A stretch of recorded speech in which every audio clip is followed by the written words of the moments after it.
भारत का विदेशी मुद्रा भंडार एक बार फिर रिकॉर्ड ऊंचाई पर पहुंच चुका है। भारत ने मार्च 2025 में वो दिखाया है जो आमतौर पर इस महीने में संभव नहीं होता। लगातार तीसरे हफ्ते भी भारत का फॉरेक्स रिजर्व लगभग 4.5 बिलियन डॉलर की बढ़त के साथ 668 बिलियन डॉलर के आंकड़े को पार कर गया है। यही नहीं, भारतीय रुपए ने भी पिछले 6 सालों के सारे रिकॉर्ड तोड़ते हुए जबरदस्त मजबूती हासिल की है। आखिर यह सब कैसे हुआ? भारत ने अमेरिकी टैरिफ के झटके को कैसे संभाला और इससे भारतीय अर्थव्यवस्था को क्या फायदा होगा, आइए विस्तार से समझते हैं। सबसे पहला और बड़ा सवाल है कि मार्च में खर्च बढ़ता है, फिर भी भारत ने कैसे रचा इतिहास? दरअसल मार्च का महीना भारत की अर्थव्यवस्था के लिए आमतौर पर चुनौतीपूर्ण होता है। मार्च वह महीना होता है जब कंपनियों को टैक्स चुकाना पड़ता है, कर्मचारियों का हिसाब किताब किया जाता है, सरकारी और प्राइवेट सेक्टर में बड़े खर्चे होते हैं। इस वजह से आमतौर पर इस महीने में भारत का फॉरेक्स रिजर्व ज्यादा नहीं बढ़ता, लेकिन इस बार भारत ने इतिहास बदल दिया। लगातार तीसरे हफ्ते भी विदेशी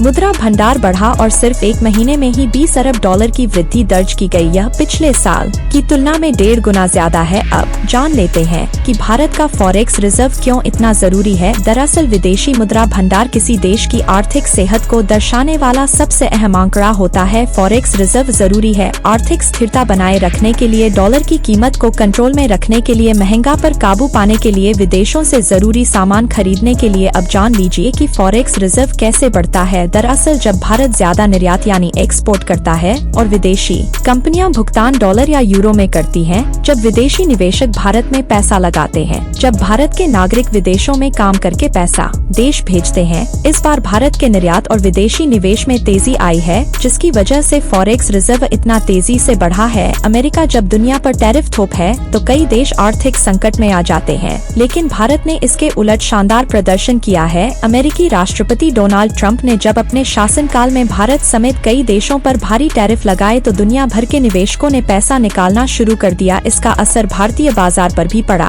जैसे भारतीय स्टॉक मार्केट में भारी गिरावट, विदेशी निवेशकों का पैसा बाहर जाना, रुपए की कीमत गिरना। लेकिन अब भारत ने इस झटके को भी संभाल लिया है। भारत का गोल्ड रिजर्व बढ़ रहा है, विदेशी निवेश फिर से भारत लौट रहा है और भारतीय रुपया डॉलर के मुकाबले मजबूत हो रहा है। जो रुपया डॉलर के मुकाबले कमजोर होता जा रहा था, वही अब जबरदस्त मजबूती पकड़ रहा है। कुछ समय पहले तक भारतीय रुपए की हालत खराब थी, रुपया 87 पैसे प्रति डॉलर के पार पहुंच चुका था, लेकिन अब स्थिति बदल चुकी है। भारतीय रुपया अब 50 रुपए पैसे प्रति डॉलर तक आ गया है। मार्च 2025 में रुपए की मजबूती 2% से ज्यादा दर्ज की गई। यह नवंबर 2018 के बाद भारतीय मुद्रा का सबसे अच्छा प्रदर्शन है। इसका मतलब यह है कि अब भारत को विदेशों से सामान खरीदने में कम खर्च करना पड़ेगा और महंगाई पर भी काबू पाया जा सकेगा। खैर, अब दुनिया को यह समझ में आ गया है कि भारत सिर्फ उभरती हुई अर्थव्यवस्था नहीं बल्कि एक मजबूत आर्थिक महाशक्ति है। भारत का यह आर्थिक प्रदर्शन देखकर क्या आपको नहीं लगता कि भारत अब आर्थिक महाशक्ति बनने की राह पर तेजी से आगे बढ़ रहा है? क्या भारत का विदेशी मुद्रा भंडार 700 अरब डॉलर के पार जा सकता है?